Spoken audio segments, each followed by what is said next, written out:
Hello everybody, and welcome back to another edition of one of my piano videos. My name is Jacob Silver and I'm thrilled to be sharing with you today a bit of my practicing that I do. A lot of times the practice time can be a bit mysterious. You don't really know what to go over, what to do, and I figured the best way to do that is shed a little bit of light on how I practice. The piece that I'm going to be practicing today is Mendelssohn's Songs Without Words. It's Opus 67, number 4. It's known as the spinning song.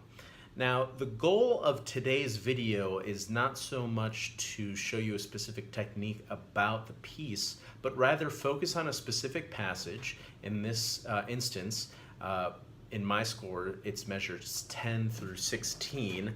I'm using this version here. But if you have another version that you have at home, I'm sure that you'll be able to figure out where I am in the piece. It's quite early on.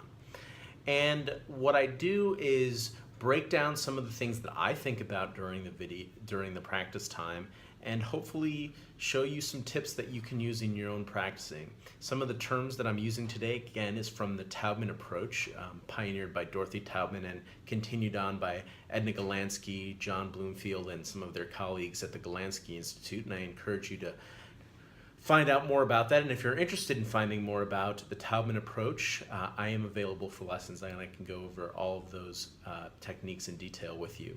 So I hope you enjoyed today's video, and hopefully it's helpful. Enjoy. So the first area that I wanted to take a look at, and this is what I do, how I do my own practicing.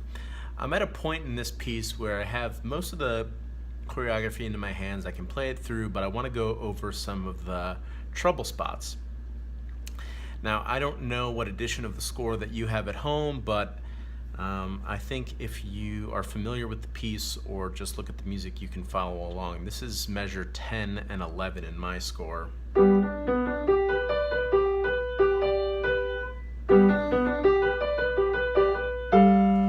So what I work on here is, in this passage, I have some shaping that I'm trying to get in there.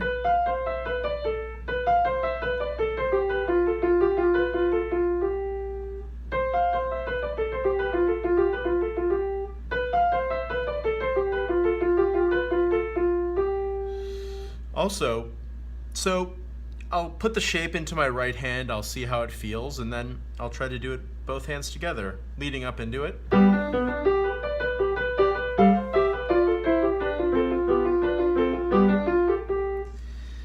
See, I'm confusing two sections here. The first part goes like, and the second part goes. So that's also what I try to do. I try to compare two different sections just to play through the passage once so you get a sense of what I'm talking about.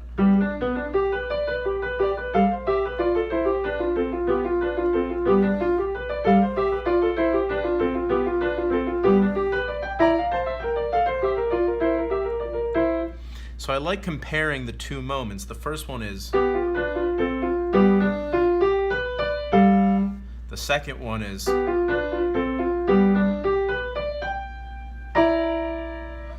And the really important thing about this, the second part,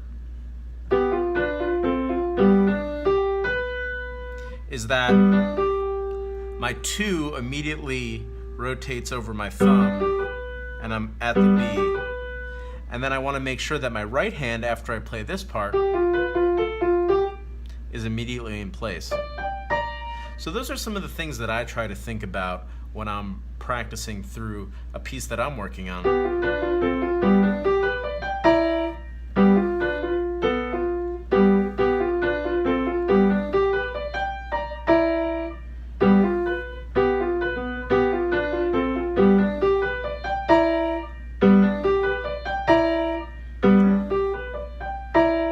I'll play through a short loop a couple times to make sure that I have it in my hand. That time I think my 2 was a little slow.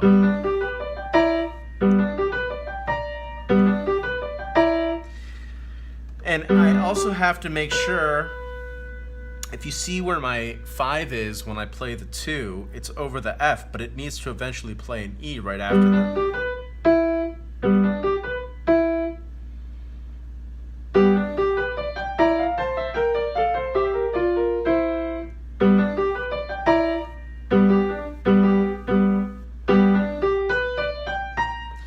my right hand, I'm measuring that because I finish.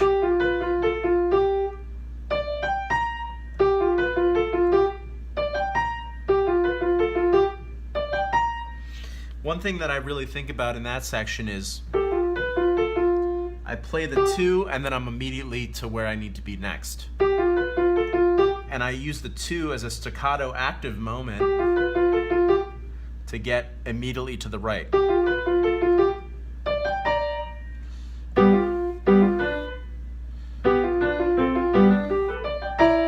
See, I'm still missing here.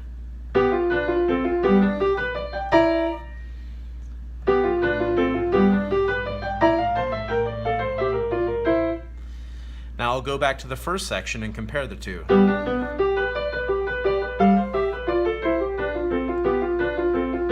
Okay, that feels fine. The next section. So I'm comparing 2 again, 2. It's tricky because they're very similar. They're very, very similar, and it's important to get that differentiation in your hand. Let's go through it a couple more times. And again, the goal of this video is not to go over such nitty-gritty, but to give you an insight into when I'm practicing a piece, when I'm working through a piece, what kind of things I go on and think about, and also just to give you a little bit of insight into how people practice. I think it's fascinating.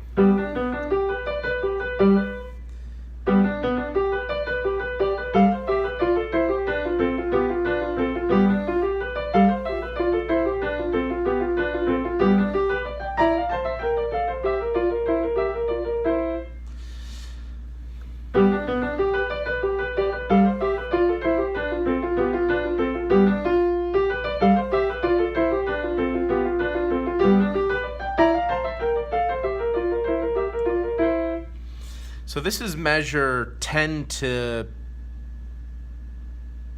16 in my score. I want to try it a little bit slower.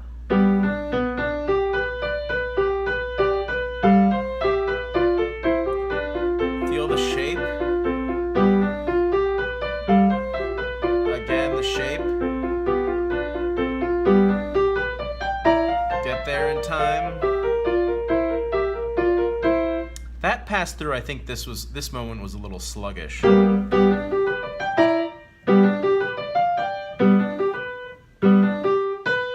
other thing about that moment that's really important is you'll see I have to rotate to the left.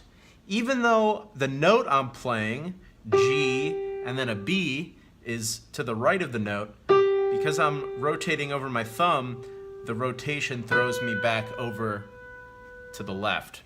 And if I don't feel that, you kind of get sent in that direction. My 2 got stuck.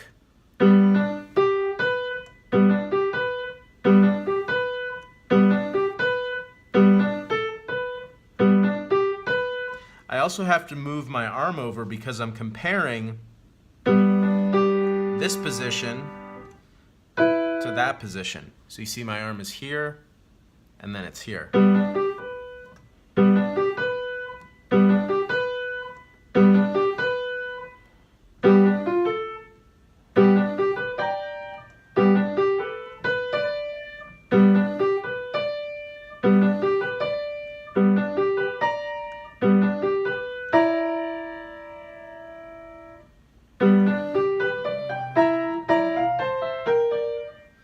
It's a tricky little section.